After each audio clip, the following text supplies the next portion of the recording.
since you represent better Should I be? You're an idiot. All right, it's 6 o'clock. Call the meeting to order. I do believe we have a quorum. You have the minutes before you. Had a chance to look those over by email, I think, too.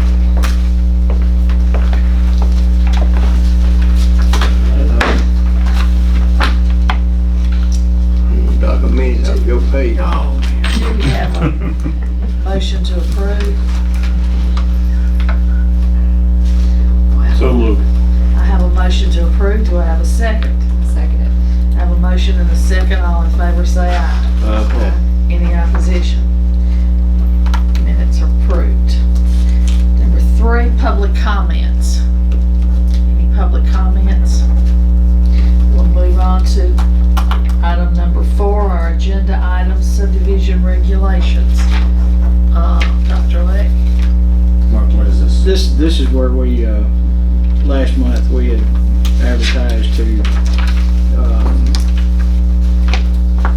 change our subdivision regs to, represent the, going from 5 to 2 lights on the requirements for underground utilities. The discussion was long and arduous, and so we're back to where we originally began. Where the original plan was to effectively, if you have, you take one lot and you create 2, you have to have underground utilities on both. If one's existing, which is normally the case when you create a 2-lot subdivision, then the new lot will have to have underground utilities, which gets back to one of the things that you argued with from the very beginning.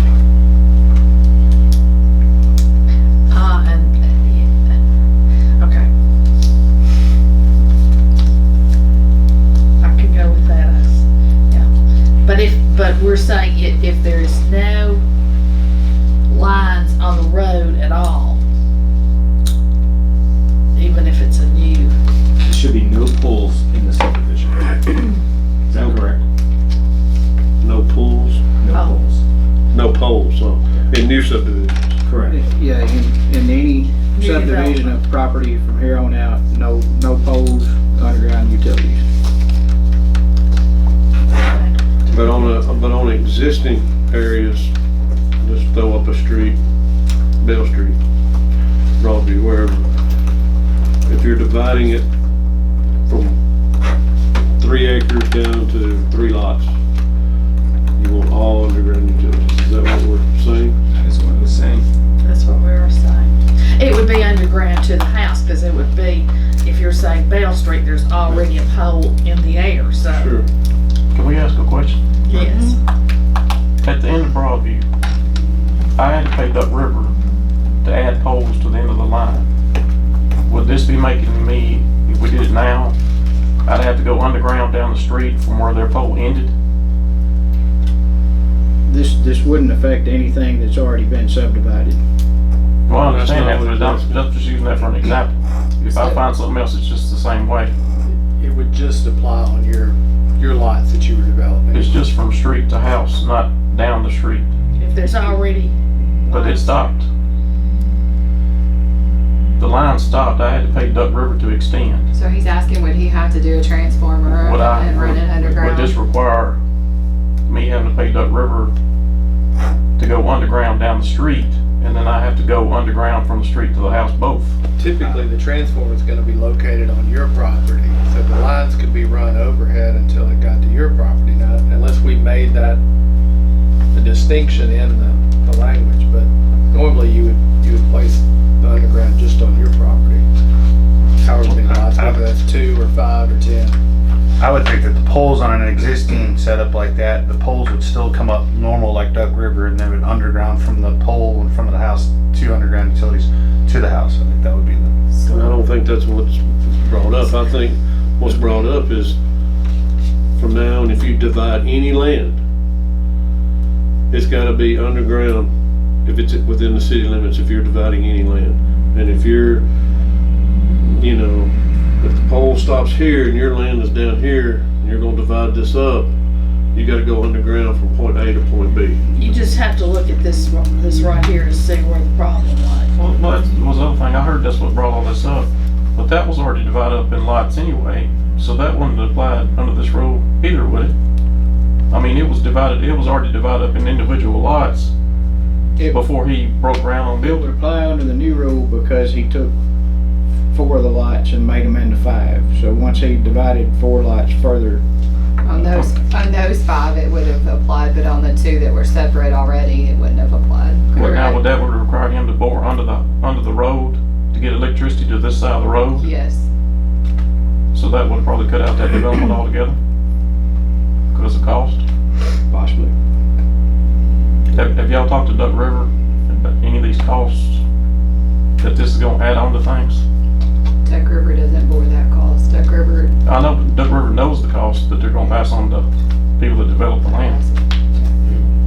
And, you know, streetlights, if you have to go underground and you want streetlights, but the electricity's underground down the street, who's paying for the poles and the streetlights? If like at the end of Broadview, all the streetlights down to say where I owned, all the streetlights are on the Duck River poles, but then I have to go underground. There'll be no streetlights. So do I have to pay for the streetlights and the poles? If you Well, the wanted- streetlights? If you wanted streetlights in your subdivision, sir, then you would. Well, is the city gonna make me do them? Are streetlights required as We part of don't the have project? streetlight requirements. Yet. Yeah. Everything's a yet. Well, yeah. That's what you need to plan ahead. But streetlights have never been a part of the conversation. I mean, this underground utilities has come up numerous times. So if you wanted streetlights in your subdivision, like as many land developers do, then you would bear the Well, I mean, cost this of that. one would actually be, I mean, a subdivision, like a 20-lot subdivision, it would be, example I've got would be 4 lots at the end of an existing street. It was an acre that was turned into 4 quarter-acre lots. And now this one's already done and being built on. I'm just talking about future. If I found another street in town with an acre at the end of it and wanted to divide it up and do a little subdivision, you know, what are the requirements that this is going to add on to it? So I think what he's asking is, let's say the power pole's right here, and over there at the Mexican restaurant, there's an acre, and he divides it into, we'll say 2 lots to keep it simple. Is he gonna be required to run the electricity underground down the road to get there? Or is he gonna be able to put up poles for lift poles and then just go underground from the poles? So that's what's already in the city. Do we have like- the language directly available? Not that I'm aware of. Just Is that what's in- right? Just what's in the minutes from last month. Well, and more, a lot of this in town, I would think you would want it to blend in with what's, you know, on either side of it. I think the So it's like intent on, is over time that it'll all phase out as everything progresses over time. And he can correct me if I'm wrong, but I think that's the intent. Is the intent. It's exactly the intent. You know, you have so many things. You have brand new subdivisions such as, you know, the new one next to Stony Brook, the new one out on Highway 99. I understand on that one where you want underground utilities, no poles, all underground electricity, everything. On an existing, you know, 2 acres in the old part of Chapel Hill somewhere, and there's poles everywhere, and somebody says, okay, let's just take Tommy Lawrence's land. He's got a little land right there around his house. If somebody bought that and wanted to split it up, and there wasn't a pole right there on his land, it was on the other side of the road, would they have to go underneath the road to get electricity to that land to be able to split it up under the road, and then from there to 1 house, 2 houses, 3 houses that they build? Because one thing I found out here recently was just the actual wire to go underground cost 100 times more than the wire to go across the street in the air. It's because they Duck River shares in that cost when you go. That's part of the reason it costs so much more is because they'll partner in carrying that part. We have talked about all of that. But I think that's what we need to discuss. discuss is, okay, a brand new development, new subdivision, and I know we're gonna talk about, well, that's a new subdivision, it's a two-lot subdivision or a three-lot subdivision versus a 30, 40, 50-lot subdivision.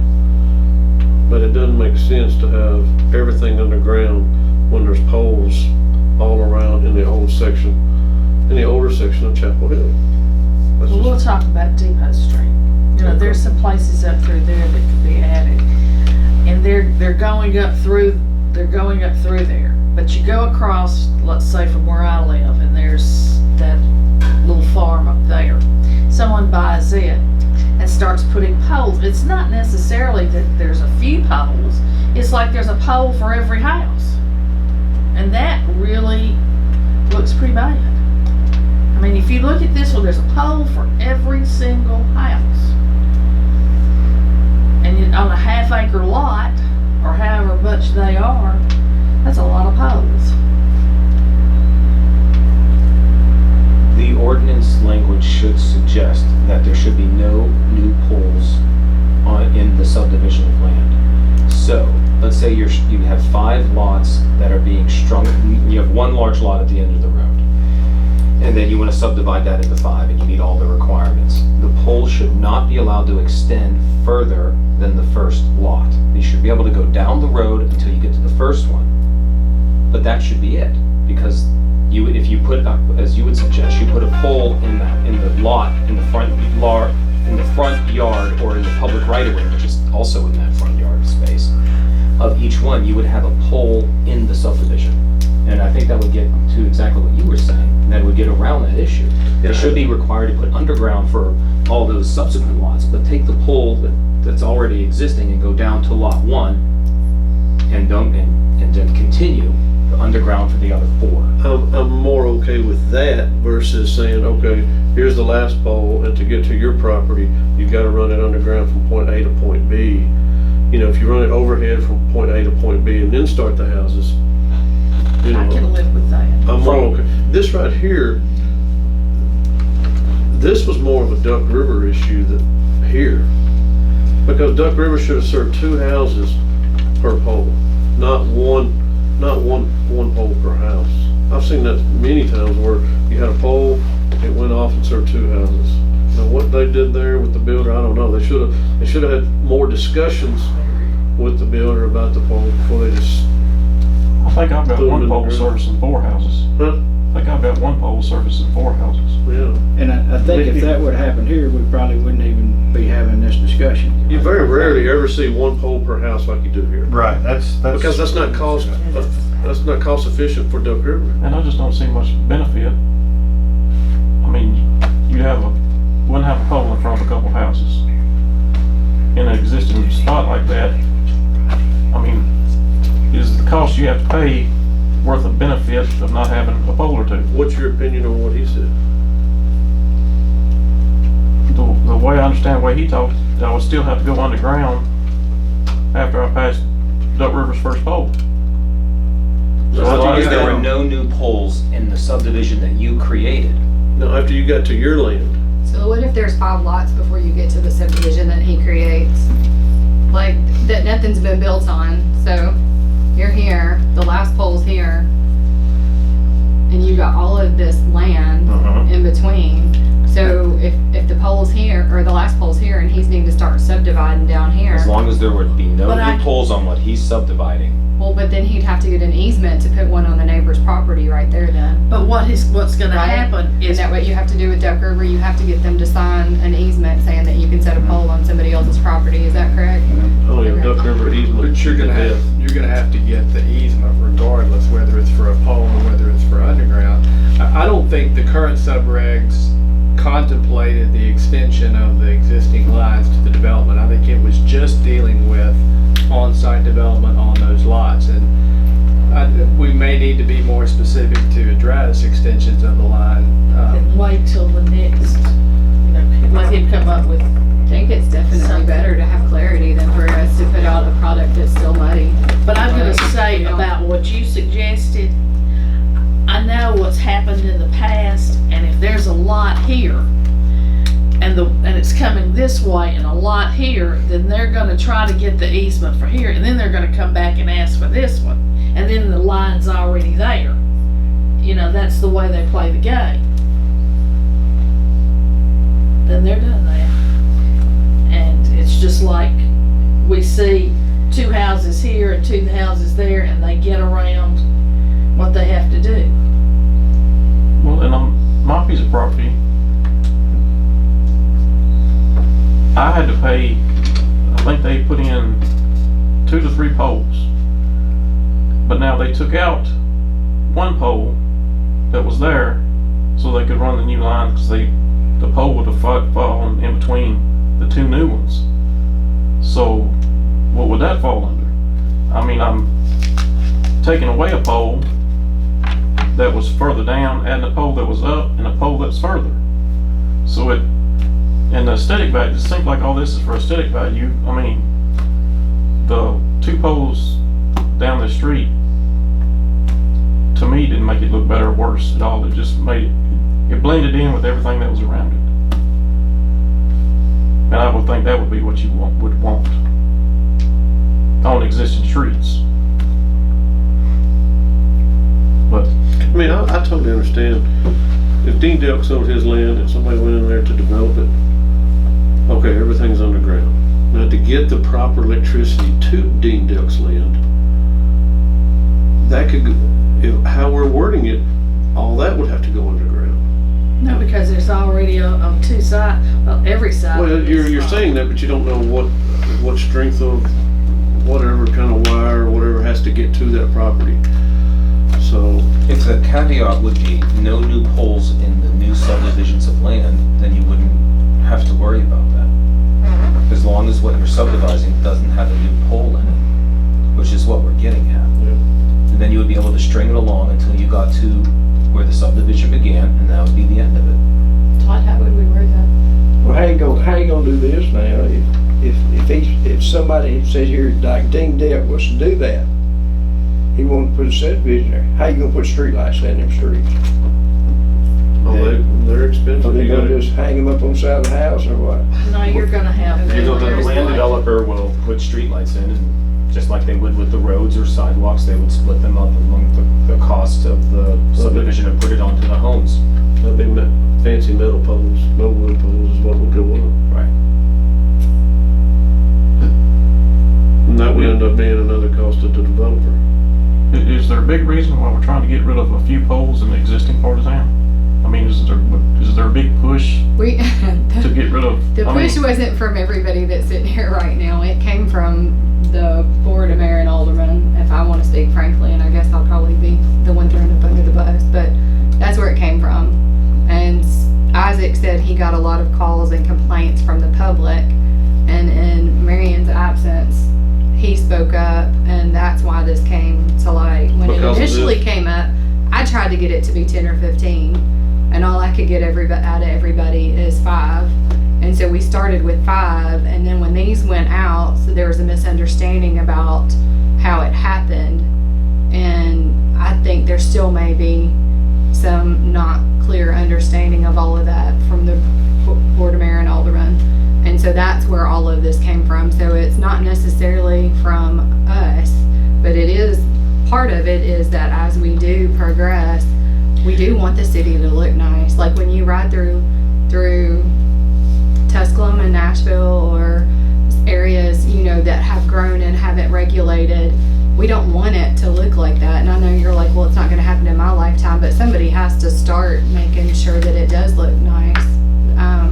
Well, I mean, and I understand you do I it- understand what you're saying. And unless we have something in writing and very specific, I know it won't be you, but there's gonna be somebody that's always gonna find the way around it. And we've got to have something in writing, and I don't know where you start. Well, I mean, we've got a subdivision in Lewisburg,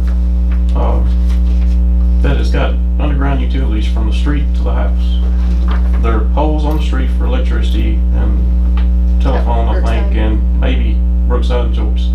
And, Everything to the cable house. TV maybe, if they still Everything have to the that. house is underground. But everything from the house to the street is underground, which, I mean, I think that looks fine.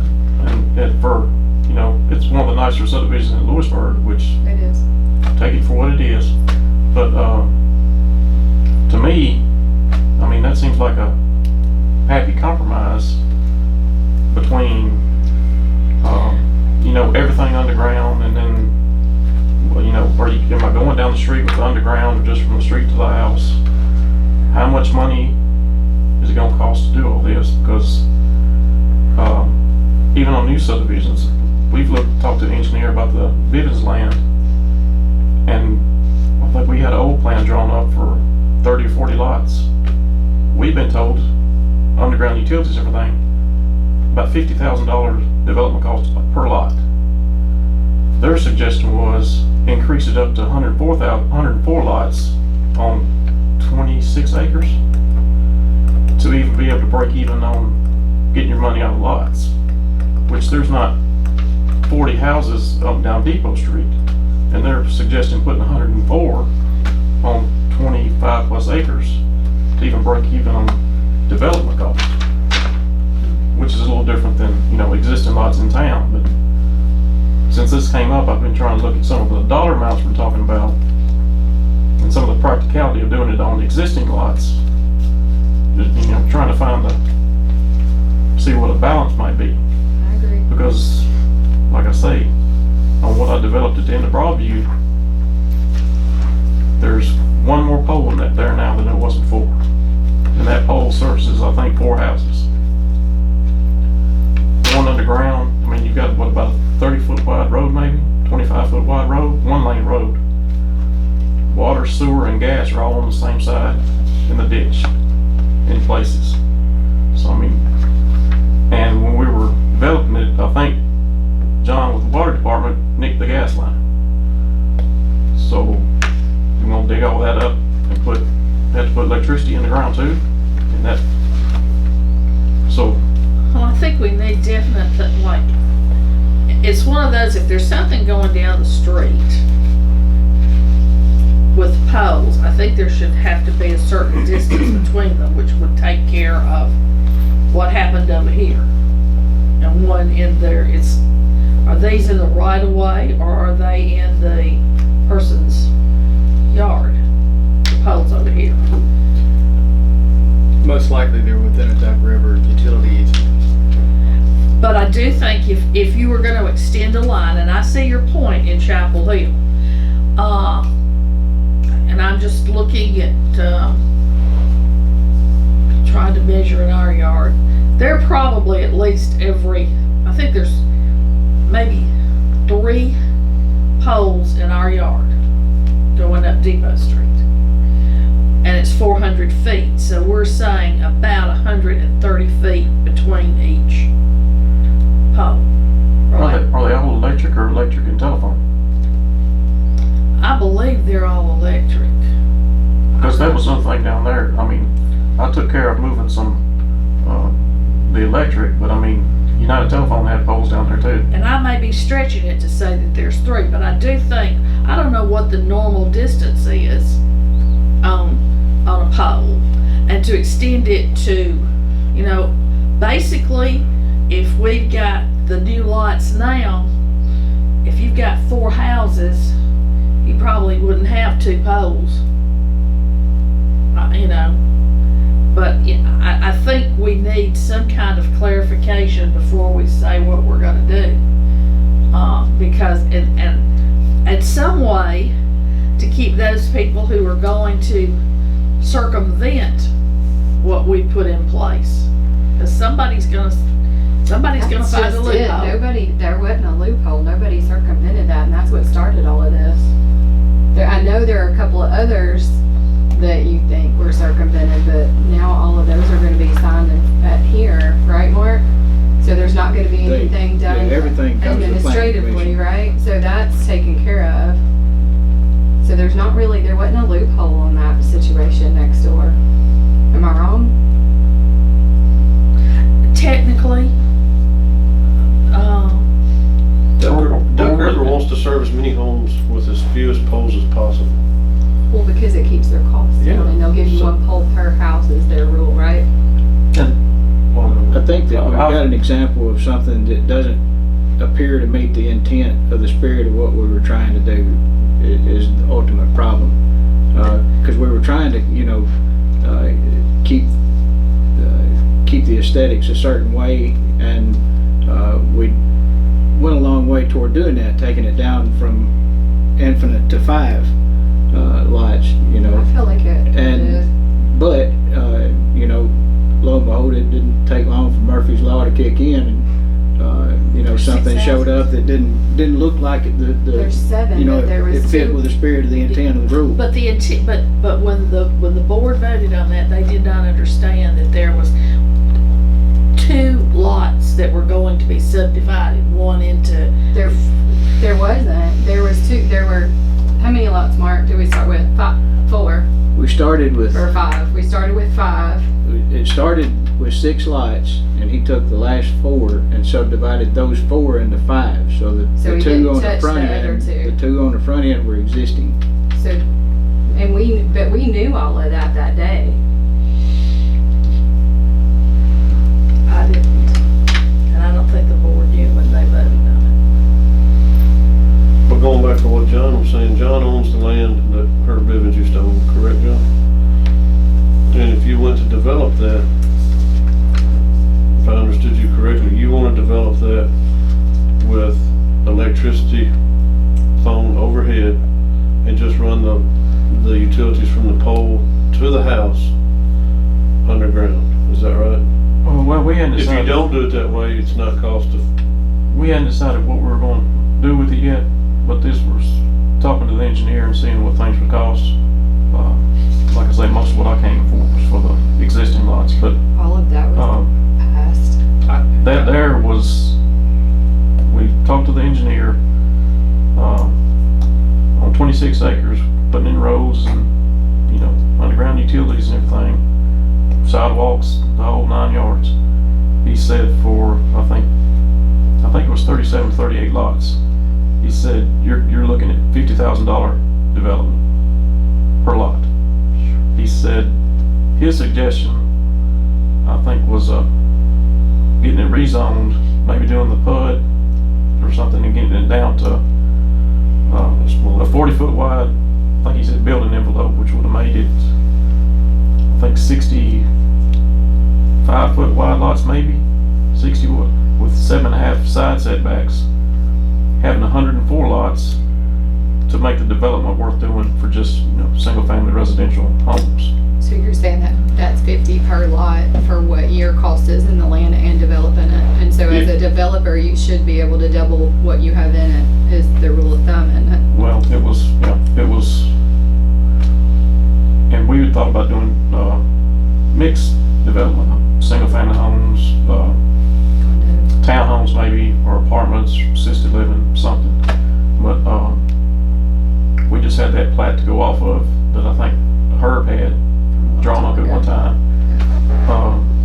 And that was, we gave him a copy of that, and he just came back and said, yeah, with what Chapel Hill wants you to do, that's not feasible. Because, you know, you can't build a $250,000 home on a $50,000 lot. One of the things that the board wanted to do was simplify things, so there were no more, There's no ambiguity. yeah, there's no ambiguity in this thing, and I agree with that 100%, because, you know, whatever we come up with, I want everybody to be on the same page. And obviously, you know, we weren't this last time, and I agree 100% with the board's decision to simplify this in some way that gets us all on the same page.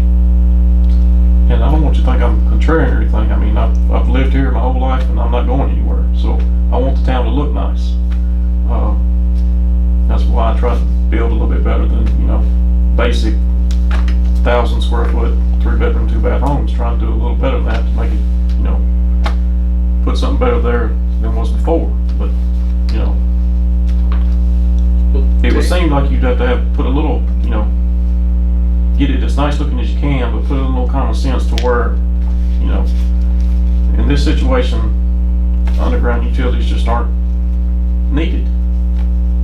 To answer your original question though, under the existing language that the board adopted, or the planning commission adopted whenever it did, I don't think that you would be required to run underground utilities from the existing line to your development. But for as many lots lots as you're talking about, you would be required to run the underground utilities in your development. Yeah, well, yeah, but That's the first everything, development, not the one. Yeah, we That's got the one- two different that's what things you're going talking on. about. Right, See, you're talking. I'm this talking development, that all these lots development. face Broadview. Well, Right. for the example I'm using, my development was 4 lots out of an acre, all facing Broadview. So I mean, the pole would've got to my development, but then I'd had to run it underground down the street to get to all the lots. Which, at the end of that street, I mean, you're not gaining anything by going underground there. I don't think.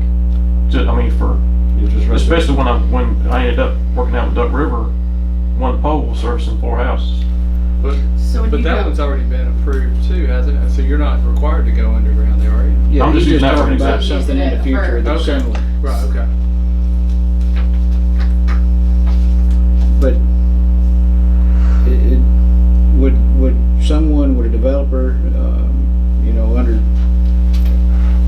if we pass this as is, would they have the opportunity to come and maybe ask for a variance of some sort, for that kind of a case?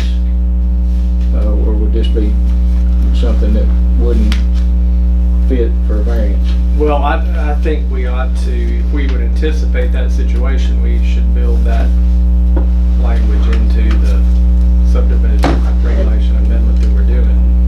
They're always entitled to a variance. There's some board for the heart of our city. If it's the planning commission, then it would be the planning commission appeals board. If it was, we put in the zoning ordinance, they'd be able to come to the board of zoning appeals. But a lot of the time, most variances center on money. And the state of Tennessee is very clear that you cannot base your appeal on the fact that you would like to economize your project. It has to be topographical or some sort of rationale that is out of the bounds of your concern or control. let me ask a question. What's going in out here at, what subdivision rules were they using out here? Are they doing underground utilities at Stammer Farms? Yes. All the way? All the way. All the way to your place? I don't have a. Well, Yes. okay. So we've already done that, basically. And with yours too. So we've got 3 that we've asked to follow a set of rules. Are we gonna go back and change it and I don't think that that's really what the topic was. The topic was more about the 2 to 5 lots. The Is it topic, not? yeah, I mean, we I don't brought up a variety of Variety, yeah. topics tonight, but I think the main topic is something what John's bringing up, a Broadview situation. Yeah. You know, facing an existing street, there Yeah. would be, no new streets, no new, I mean, we're almost talking about the old sections of Chapel Hill is what we're talking about. and this is neither here nor there, but in talking to some Duck River people, you know, they'll build whatever the Chapel Hill requires them to build. From what I've been told, engineering doesn't understand, I mean, outside of looks, why we're going underground with everything. It's more difficult for them. Trees, don't have to worry about trees with the overhead lines. But now, from what I'm told, finding places where the line goes bad and conduit underground is a whole lot more difficult, more expensive to fix, more expensive to put in. And I think one of them said they feel sorry for the guy out here on Eagle Road with all the limestone he's gotten into, having to put everything underground. Let's just take that for what it's worth from what I hear, but it is what it is. That's what the rules are, so that's, you know, what he's got to do. But I just think it might have been worth talking to Duck River, you know, just to get the costs between the two, what additional problems that raises going underground with everything. Just might have been worth talking to somebody. I mean, quite frankly, everybody was aware of those things. The developer was well aware of those things. But Duck Rivers told me they've never been invited to a planning commission meeting, city meeting, don't know, I mean, unless one of them happens to read the classifieds, they don't know when the meetings are. So, and, you know, that's just but it's, you know, honestly, it's nothing to them. Well, I mean, it's You know, not if for the them to developer- decide, it's just for them to give information. They could provide information that, I mean, like on the water board, I'm on the water board. I know very little about water and sewer. Having people come in from the county, having Whaley come in from the county, having John and Cindy come in, that was great to get new information on stuff I didn't know anything about. So I'm just saying it might have been worth just talking to the engineer and just to see what they had to say. I mean, we discussed in meetings though, John, that, I mean, they were looking at 60,000 a lot is what they were gonna have in their lots. I mean, we talked about all that cost, and they're willing to build, you know, with that number. And we did talk about the fact that they're gonna have to push the house prices up, and they may be pricing themselves out of the market by doing that. It's all, I mean, it's been talked about for months. Well, then is that what we wanna do? I didn't. I mean, if that, I mean, Well, money I was aside- quite but happy money here when it aside, was John, 820 folks, we called it home. I know. I'm not against growth at all, but it just seems like, you know, But you're not talking about money at all, as far as just inviting Duck River to get their opinion on putting all the electricity underground, the problems that you run into. What is taking place when you do that?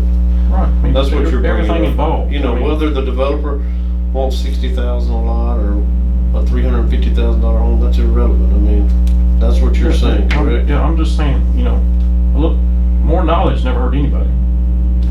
So, I mean, even if it doesn't change the decision, it might be worth, you know, just getting, when you get into something, it just might be worth getting somebody's opinion who does that. I mean, I'm Vic's on the board, and he's not here tonight, and he did give some insight on how much it costs. Quite a bit, actually. He did give a lot of insight on how much it costs to do a lot of that stuff, like the underground transformers and stuff like that. And he was initially totally against it. He didn't, if I'm not mistaken, I think he abstained from the first vote when we voted for it for the 5 lots. I think he abstained. But he was the one this last week that was, or this last time that was all for it. But his cost that he gave seemed awful low. It was just for the wire cost. It wasn't the cost of what, I mean, you can't put a number on how much it costs to bore out the rock. I mean, nobody knows till they go to stick a shovel in the ground, so to speak.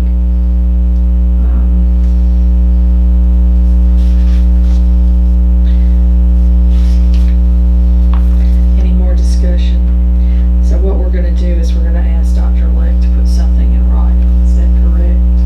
For us? Do you have enough direction, you think, to? I will have to make up multiple versions from what I've heard tonight. And then Thank you.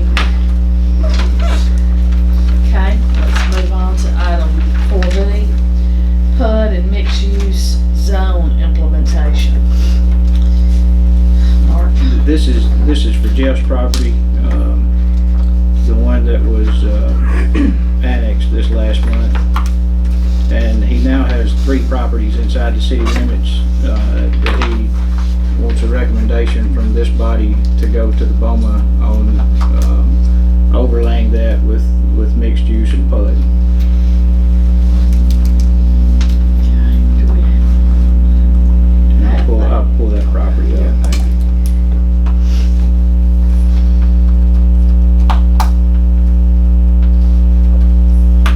Glasses out.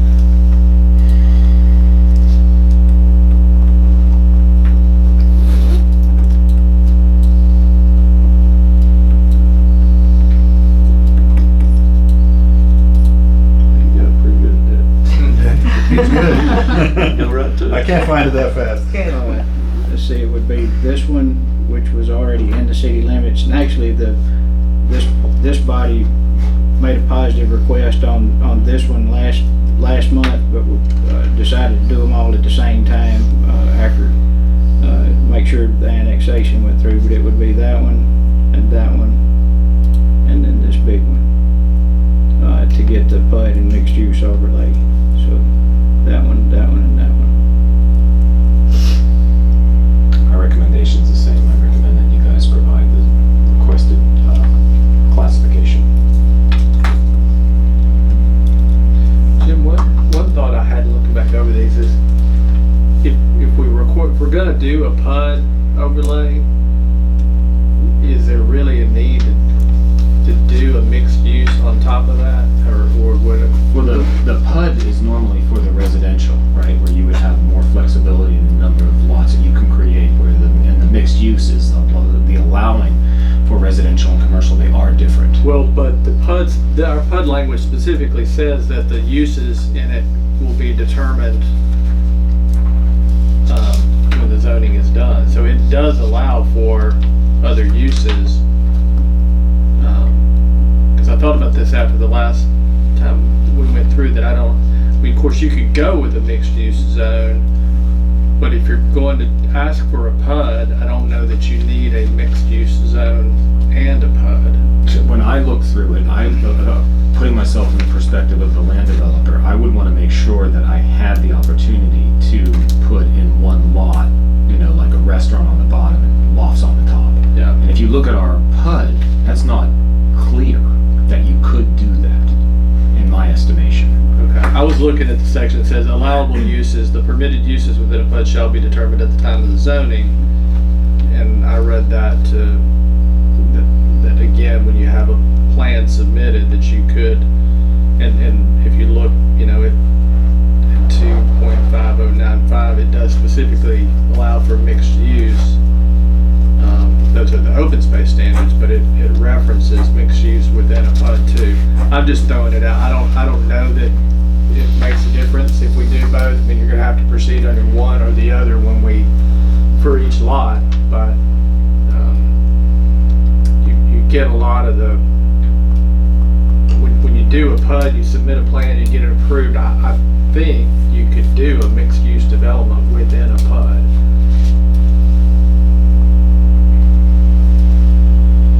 If you don't do that, would the mixed use not be allowed at all? No, again, I think if you present your plan and that's the time that the BOMA ultimately is going to say, this board's going to recommend, the BOMA is going to say, we're going to allow for these uses in this PUD, including, a mixed use building. You would be able to develop it that way. I don't want someone to get confused necessarily and think, okay, well, at some point you're going to have to proceed under one or the other, and we're going to have to, because it's going to be complicated enough to apply the one set of standards, much less having two. Could you read 2.905 again? Oh yeah, I'm sorry. So 2.5092 is the allowable uses that says the permitted uses within a PUD shall be determined at the time the zoning district and development plan is approved. And goes on. And then use permission 2.509.3, the permitted uses within an approved PUD overlay shall be those of the underlying zoning district as indicated in the table of uses, unless a deviation from the approval process is clearly stated in the PUD.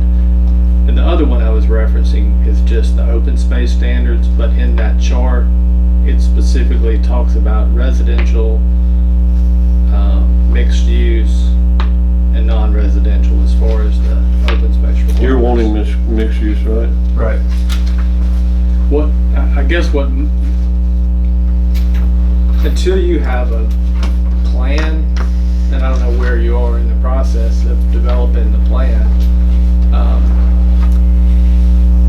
the PUD is not going to get approved until you present a plan.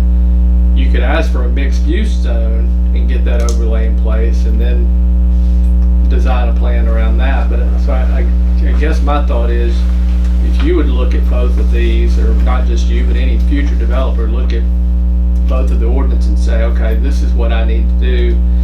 I can do it best within this one, and then make that request for either a PUD or a mixed use, rather than the town just rezoning it to both of them and you deciding. Well, as far as getting it zoned, I want to do a PUD mixed overlay and then bring the plans to, at least we know which way we're going to go. So without having that done, I don't know as far as, size of lots and things like that, which we're working on right now, but, you know, I'd like to have some kind of zoning since it's in the city.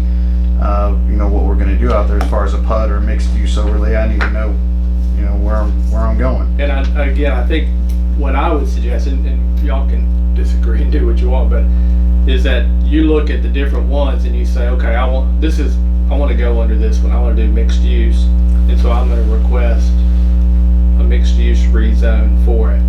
And because typically PUDs aren't approved until you have a plan and submit that. Mixed use, you know, that sometimes can be done where it's zoned on the front end and then you develop it, and as long as you comply with the standards in that mixed use zone, you should get the approvals. With a PUD, you're submitting a plan before you essentially get the zoning approval, and the board ultimately says, okay, yeah, we like that plan, and so we'll rezone it. So there's two ways of doing it. I just don't know that it's best to do for the town to approve both of them on the front end, if that makes sense. But you don't know which way to go without us saying, Exactly. okay, you can do a PUD and you can do, within your PUD, With you can the- do with some the- mixed use. If I Is that have a what you're PUD saying? and a mixed use overlay, now I bring a plan to everybody and I look at it and everybody says yay or nay on it. And But what I'm saying is that you can do a mixed use within a PUD. You don't have to have that mixed use overlay. So you're saying you would be better off with the PUD or with the mixed use? I think what I would do again is if once you kind of get a concept, you don't have to do a formal plan, and then look at the provisions of either one and say, okay, mine's going to fit best. And it might not be 100%. Part of it, you may say, okay, this part I'm going to do mixed use, and this part I'm going to do a PUD. You're not losing anything by waiting until you have a concept plan and making that request.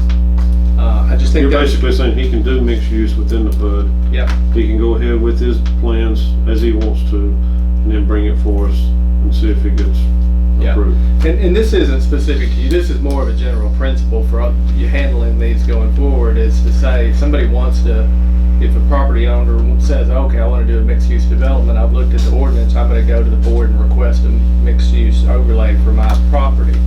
Or same thing with the PUD. If I want to do this type of development, I'm going to get a concept plan together, submit it to the board, ask for a PUD.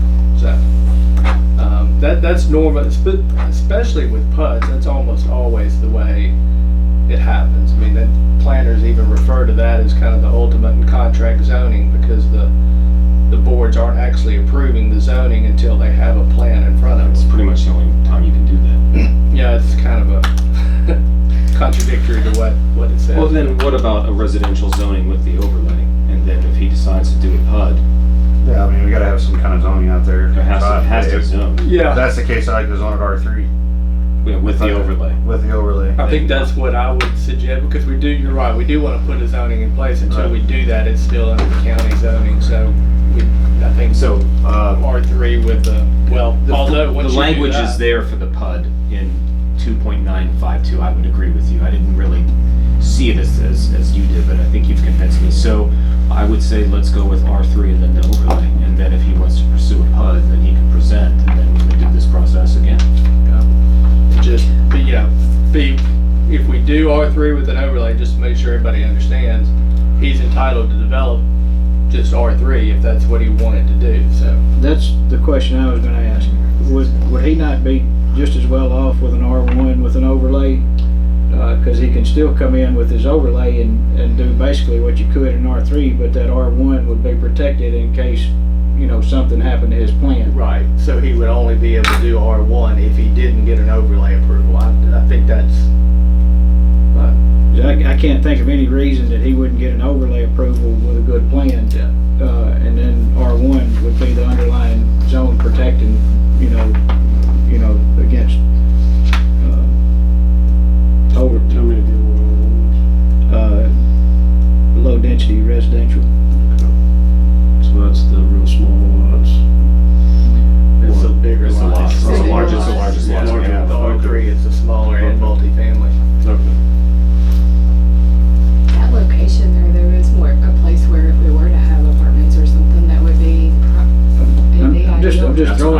just throwing that out there. I just. If I got to zone it on something, I would like to zone it under an R3. If I'm gonna have to push to zone something right now, I'd like to do R3. I'm still gonna come back with a PUD and stuff like that, but if we're gonna zone it, I wanna go R3. Because originally I wanna do a mixed use overlay and a PUD right now, so it's done, and then still bring the plan back, but since we're gonna change it all up, I'd rather just go with the R3. So our discussion in the past has been, Do I have anyone to make a recommendation to resign? So you The request, petitioner's request is R3 with the overlay. And I endorse it.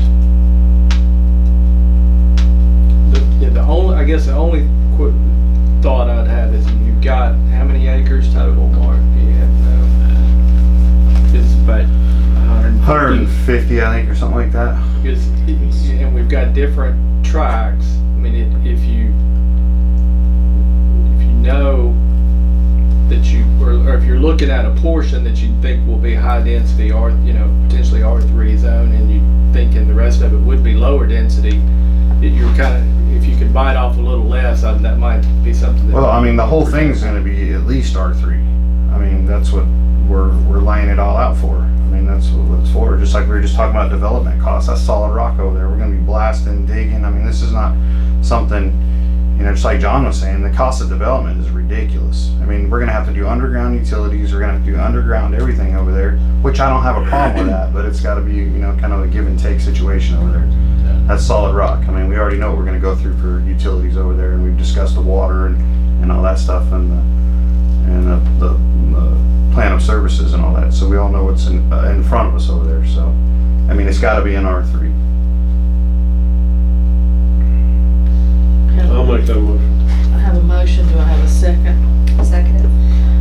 All in favor, say aye. Aye. Any opposition? Motion carries. R3. Move on to 5, other business. I do have one point of clarification. I've got an email here, somebody wanted to do a sign here on the highway, and they've asked for some clarification on what exactly they can do. They've got a corner light, it's the one right up here on the corner of Maple Street, and they're wanting to do right here. And Talking about the air givers.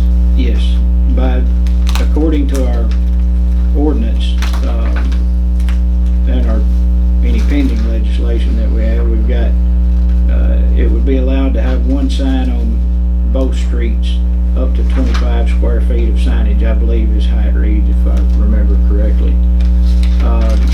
But they're asking for clarification on it. If they only want to do one sign on the highway, are they entitled to any more square footage, since they're only going to be doing one sign instead of two? And they sent some examples of what they're wanting to do. Y'all make them take their banner down. Move it. What's their zone? They're a B2. I think they may be in that downtown, but I'm pretty sure they're B2. What type of sign? They're just talking about like They're stone monument They're, they're looking at something like what I've got up on the TV there, a monument sign. They're wanting to do a nice sign. They're just asking about an allowance on the square footage, since they're only doing one instead of the two that they would be allowed. And there's the example of one example of what kind of space they'd be looking at. 3 2x6s, or there's another idea, a couple of 3x3s and a 3x6. I don't think we ought to increase the square footage just because they're on the corner and they choose not to do. Put one on each road. You do away with one, then you get to make your sign twice as big. Well, that doesn't sound very good. Or I guess a better question might be, what would be their process if it's not allowed by right? Yeah, you're gonna have a hard time to get a variance It's for a almost sign. It looks like they're entitled to one ground sign for each street frontage, subject to those following standards that are there. I mean, and this is not something that the planning commission has to decide. I mean, we just interpret the ordinance and. Well, I got a problem with sign that in front of the house to start with. It's Tom Brown's old house what we're talking about. Y'all know the problem, we got people running red lights in town. You can't see the natives now coming out of there. You gonna put a sign right out there you can't see coming through town. Well, they got setbacks, I believe, it's got set so far off the road. You need to be on his front porch, ain't it? 'Cause it's pretty close. Yeah, well, where he's at is very close. Man, it's only 5 feet for the right of way in this. Yeah, there's, That's one of those He things I do 20 foot up think, in the air, 40. before any sign is placed on any business, I think it needs to have at least something up there that you can inspect, like the sign that's out there now, the flag type sign, and drive down so you can see if, we still can't see coming out of Taylor Street on the fence right there, even though it's back so far. And I don't think the state laws change it. You can take it right on red. If you put a sign out there next to the road there between that house and there, you gonna be taking it right on red. If you do, you can go down to Lawrence Funeral Home. Well, that is another thing we can look at you can't put up a sign even if it's outside the setback or within, outside the setback, I guess, if it's gonna block a view. That's just like a shell station. They can pull in plants up in front of there pretty quick because you can't see coming out of the shell station. The problem I have is that 5 years from now, if there's different owners, that they would come and petition under right to have this sign on the other side of the road. You can't really make a contract saying, okay, we'll let you get an extra 10 square feet as long as you just, that doesn't exist as a part of our toolbox in the state of Tennessee. And so while most people would have the gentleman's agreement not to do that, what happens when they're gone? I think you ought to just stick with the square footage that's there. That's what I recommend. And then they can try for a variance, but those things are hard to get. What is our setback requirement on that? It says in lieu of pole sign, a ground or monument sign located in a landscape area may be used. No monument sign may exceed 6 feet in height. Ground or monument sign shall be located no closer than 5 feet from the street. But I think again, that's as close as you can be, but you still have to give a site distance. Like when we put ours in, I didn't even know where to find the rules and stuff or where to put it. So I tried to err on the side of caution, and I think we set it on the inside of the telephone poles. Because I felt like if the telephone poles, and that may be stupid, but No, it's not. That's actually a good But, heuristic. That's where the right of way, because those, you can almost pretty much gauge where the telephone poles are. That's where the right of sign way that they is. showed is gonna be $6,000 to $8,000. I hate for them to spend that kind of money and us Between need a them to move residential it. use and a commercial use. Or And there's state a or residential. The state will ask you. Right there. Yes, they will. Has that always been, has Say it it been again, Larry? residential up until now? It's been Yes. residential up until now. And so there should be a fence Should have a site between. plan that shows a landscape buffer between the residential use and the commercial use. But to answer your question, Mark, no individual sign may exceed 32 square feet.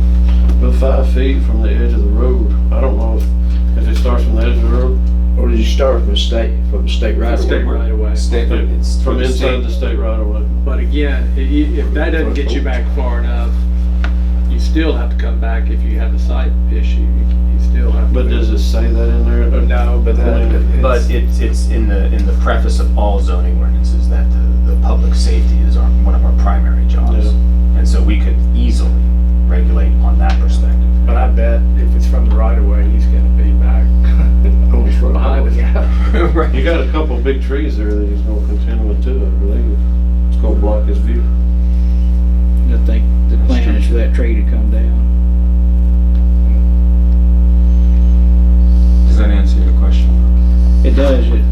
That means bring a site plan to the planning commission. But it needs to sign ordinance confines and doesn't inhibit public safety. And also the landscaping or Right. the buffering.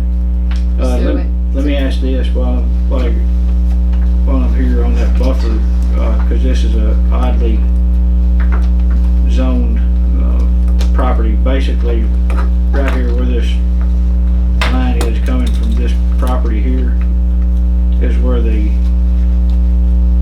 zone basically basically the edge of this building to where this property line is right here. This is commercial up front, and this is still residential in the back. So I'm assuming that buffer, unless this was rezoned commercial, would need to be right along the edge of this building. Said they're gonna have to put a buffer retroactive on something that's already been zoned commercial? Well, it hasn't had, that's what we were just saying, it hasn't had a commercial use up until now. So once it goes to a commercial use, that kicks in. That is correct. Were they gonna have to put one between it and the house right next to it, between him and the diner? Yeah, they could do, There is a fence between them and the. No, I know that diner, but I'm talking about that house next to it. And I know from personal experience that it can be, you can choose, like down there at the car wash, you know, it was fine with me, we put the chain link fence, it did be better for the chain link than it did the fence at the back. Did y'all make them put the chain link? The Years city ago. did, when the chain And then you link, made Robert put the wood fence back? the wood fence was already there. but I think that you could also do, trees if this board, you know, wanted to approve. Anything that buffers that area, I think could be approved, is that correct? Well, there are some stipulations, I think, in the definitions for buffer strip. We know what the point of the buffer strip is, and if they provide a landscaping plan that meets the requirements of that definition and how we interpret it, then yes, it would get our recommendation and a vote. But there, you know, because it hasn't been used commercially, it would most certainly kick in right now. What kind of business is it? Hidden in there. Am I right? Yeah, you got a little, Who is it? he's using this as kind of a warehouse, and then I think it's the there, house is an guys. office Is it space. Skelton? Is the house being used as John. office? It's not residential anymore? That's correct. Or as far as I know, I mean, I haven't been in there, It's looking good though. but yeah, They've put new asphalt down. They've spent some money on it. So what's your question? I don't have any, because We were just talking about it. yeah, I'm gonna tell them to bring a site plan to the planning commission for approval On the sign. on the sign and the buffer, whatever they wanna do back there. Oh, when you say site plan, is that from a surveyor? Or can they draw it up on scratch pad? I'm just curious. It's a It doesn't legitimate have to be, question. there should, unless there's something that requires engineering, it shouldn't have to be surveyed necessarily. But it should be scaled. Should have a scaled drawing. There's a detail in the subregs that say how specific, but it doesn't have to be surveyed. Just Make sure they have that. Yeah, my standard answers from here on out is bring it to the planning commission. All right. it should be. Move on. Any other business? We'll be meeting twice a month. I'll entertain a motion to adjourn then. So moved. Second. See what time it is. I do. Right on time. Jackie goes to bed at 7. Jackie, we keeping you up at your bedroom? Got all that clear. I thought that would be front page of the paper. So where did you say that's broadcasting?